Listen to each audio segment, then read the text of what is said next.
Older people are definitely interested in the transition to net zero. However, the challenges for them are that they are in fuel poverty and, struggling to pay their bills and keep warm, especially during the winter.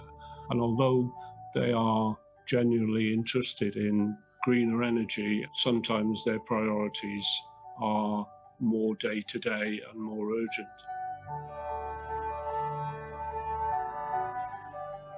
We've been operational on 70 plus Cymru since February this year. And an older woman, she's 92, contacted us because she'd struggled over winter to keep warm and she was colder than she'd ever been. Very independent woman and very interested in doing her bit for the environment and for the climate.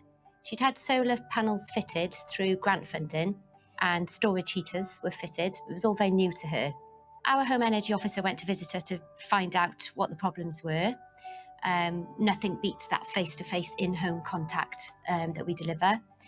And our home energy officer realised that the storage heaters were set inappropriately, that our client, who was very clued up, had never been showed by the installer how to use the system. On top of that, the solar panels weren't connected to any feed-in tariff. Our home energy officer worked with the client to contact the energy supplier to put that issue right. And our home energy officer learnt and downloaded instructions for the heating system and spent 10 minutes showing the client how to use the storage heaters properly. It was a really simple fix to such a major problem.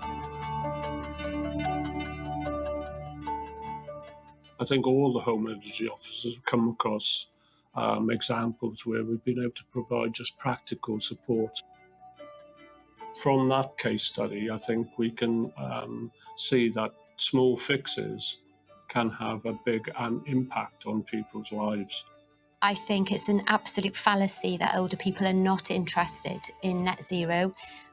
So we need a big investment in awareness raising so we can explore what are people's concerns, what level of awareness are they interested in. We can give information and education, but there needs to be a bigger drive, and it's absolutely crucial that older people are as involved in that as any other group of people, because they are as interested and as committed.